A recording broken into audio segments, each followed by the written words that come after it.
And now I have to ask you, of course, about your relationship with Spike Lee, which has been so fruitful. And how did you begin? Had you seen She's Gotta Have It? And how did you begin working with him on School Days? Well, I was working in South Central Los Angeles in a little dance studio, doing the costumes for a dance troupe.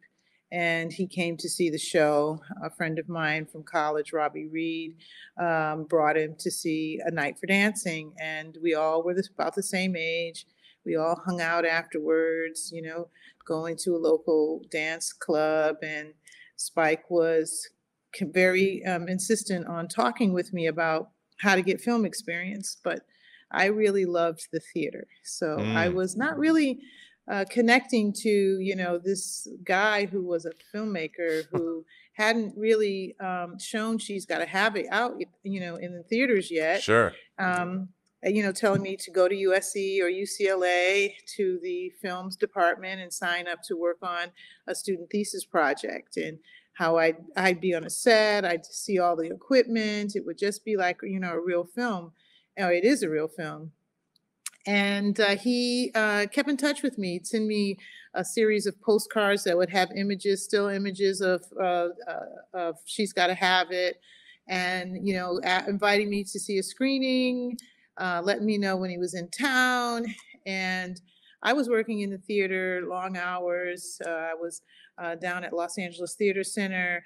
I became the shop foreman for a very short time. I was an assistant costume designer most of the time, working at under 5 theaters under one roof. And so I was busy. Yeah. And even at night, sometimes running the shows. And, that was my life. And I really didn't have time to really go to screenings. It wasn't my thing.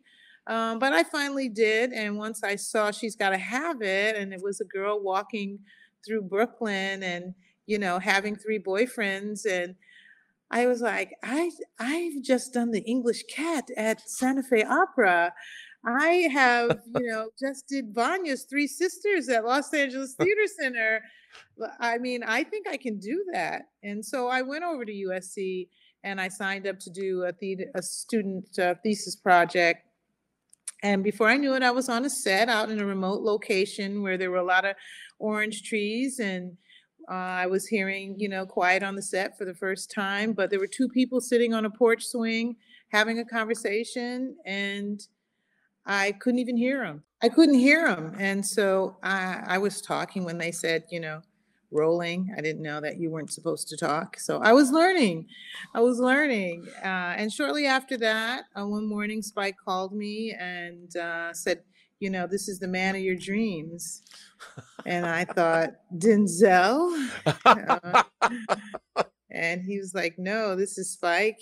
And I'm going to do School Days. And I want you to be the costume designer. Wow. And that was like, I don't know, say it was the month of January. And so I quit my job. I immediately started drawing all the characters in the script. I drew every character. And I didn't actually go on payroll until June. Wow.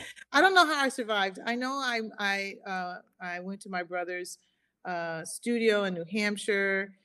He's a fine artist, and he had a studio, and I would sit at his big, huge, jolly table, and I would draw all those characters. And as time passed, I went to Brooklyn with this ginormous portfolio my brother loaned me.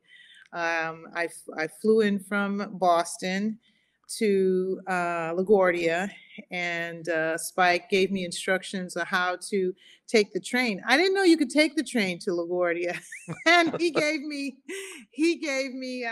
directions on how to get to his place on the subway. And I was like, sure, yeah.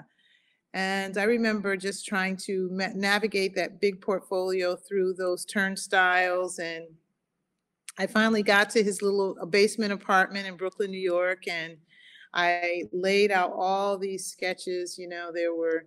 There were easy 50 sketches. And my brother had said, make sure if he likes any of them that he signs them in the corner.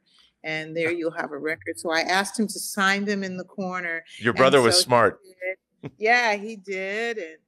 And then we all got together and went to a screening of Native Son that night.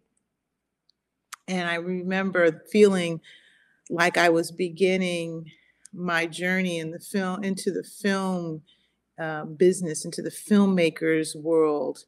And it was exciting and adventurous. I remember feeling that. And Spike gave me a pair of Converse. They were sparkly Converse, and they were a little bit too big, but I wore them to the screening anyway, you know, because Spike was really into, you know, tennis shoes. So you had to have like, you know, so that was his like gift to me, that, you know, this pair of Converse. I love that.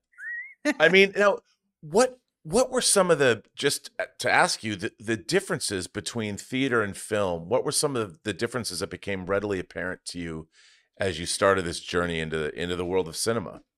Yes, well, coming out of theater, you do make things a little larger than life because there's an aesthetic distance. There are things that disappear with the distance, and so I had, you know, I loved painting on fabrics, and you could do a lot of tricks of the eye from the stage to the audience, and I really enjoyed that. You know, I enjoyed being larger than life, and School Days was the first film I did, and it had a theatrical quality It did. to it. So I was lucky in that I could transition. School Days was probably a perfect jumping off point for you to get into film because it did have a theatricality to it.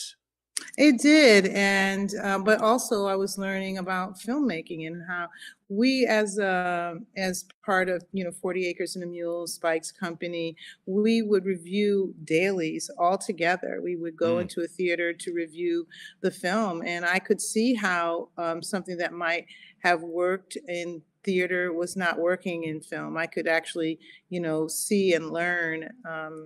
You know, how to pull it back and be more subtle. And one of my favorite examples of that is in the film Casino, where Ray Liotta is telling the babysitter who he's engaging to be a mule and to run some drugs. Oh, you mean in Goodfellas?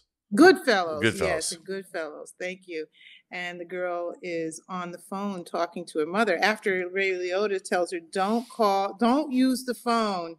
She uses the phone anyway. When you see her fingers, her nail polish is so chipped and it's black. And, you know, she just has this character of this rebel, non-listener, you know, kind of babysitter chick.